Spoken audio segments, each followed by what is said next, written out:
Hi అండి, సంపూర్ణ works స్వాగతం. చెప్పాను కదండి, నిన్న వేపపూత తీసుకొచ్చానని చెప్పని. దీన్ని అలానే వేయకూడదండి, అందుకని ఇలా చేతిలో వేసుకొని ఇట్లా చేత్తో అనాలండి. అంటే గింజలు పువ్వు అంతా పడిపోతుంది అనమాట. ఆ గింజలను వేస్తే చేదు వస్తుందండి అదే ఉగాది పచ్చడి. అందుకని మొత్తం ఇలా తీసేసుకోవాలి. తీసేసుకున్న తర్వాత ఇదిగోండి ఇలా అంతా ఇట్లా నీట్గా అనేసుకోవాలండి. అనుకున్న తర్వాత కింద ఒక ప్లేట్ పెట్టుకొని ఇలా చెరగాలండి. చెరతోటి చెరిగితే ఈ వేప పూత ఉంది కదా, ఈ పూత అంతా కూడా దాంట్లో పడిపోతుందండి ప్లేటులో. అది కింద పడకూడదు. ఇదిగో చూడండి, చెప్పాను కదా గింజలు వేసుకుంటే చేదు వస్తుందని. ఇదిగోండి ఇట్లా వేప పూత చెరిగేసుకుంటే ఇలా కిందికి వచ్చేస్తుందండి. మనమేమి ఎక్కువ ఏమి వేసుకోవాల్సిన అవసరం లేదండి. ఇదిగోండి ఇంత వచ్చింది, ఇంకా కొంచెం చెరిగితే వస్తుంది. ఇలా చెరిగి కడిగి వేసుకోవాలండి. ఇదిగోండి కడిగి వేపపూతను ఒక గిన్నెలో తీసి ఉంచుకున్నానండి. ఇదిగోండి మామిడికాయ ఉంది కదా, దీన్ని చెక్కు తీయాలండి. చెక్కు తీసి ఇలా చిన్న చిన్న ముక్కలుగా కట్ చేసుకోండి. ఎంత వీలైతే అంత చిన్న ముక్కలుగా కట్ చేసుకోండి. మనము ఆ ప్రసాదం తింటున్నా కూడా ఎగుటు రాకుండా ఉండాలండి.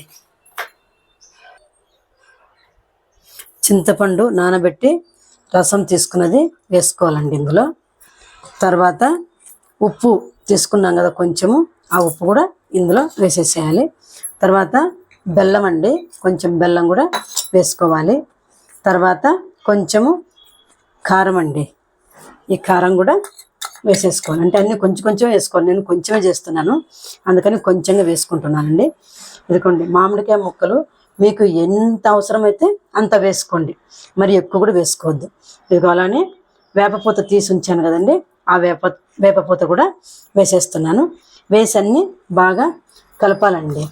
అంటే మామూలుగా చాలామంది ఎక్కువ చేసుకుంటారు, మేమేంటంటే కొంచెంగానే తింటాము. అంటే ప్రసాదం కదా, ప్రసాదం లాగానే తింటాము.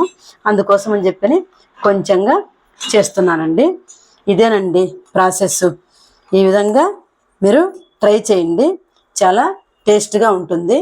కాకపోతే కొంతమంది ఇంత కొంచెమా అని చెప్పి అనుకోవచ్చు.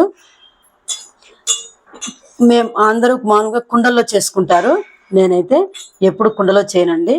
ఇట్లా ఇంట్లో ఉండేటువంటి వెండి పాత్ర ఒకటి తీసుకొని చేసుకుంటాను. ఎప్పుడైనా అంతే చేస్తాను. కొత్త సంవత్సరం కదా, కొత్త కుండ తీసుకొని చేసుకోవాలి అనేటువంటిది ఏం లేదండి. అందుకని ఇలా చేస్తున్నానండి. ఇదండి ఈ మామిడికాయ ఉగాది పచ్చడి, ఈ షడ్రుచులతోటి కలిగినటువంటి ఈ ఉగాది పచ్చడిని ఇలా చేసి మీకు చూపిస్తున్నాను. మీరు కూడా ఇలా ట్రై చేయండి. ఈ ఉగాది పచ్చడి నచ్చితే కనుక లైక్, షేర్, సబ్స్క్రైబ్. ఇంకా ఈ ఉగాది పచ్చడిని అయ్యవారికి నైవేద్యం పెట్టి అప్పుడు మేమందరం స్వీకరిస్తామండి.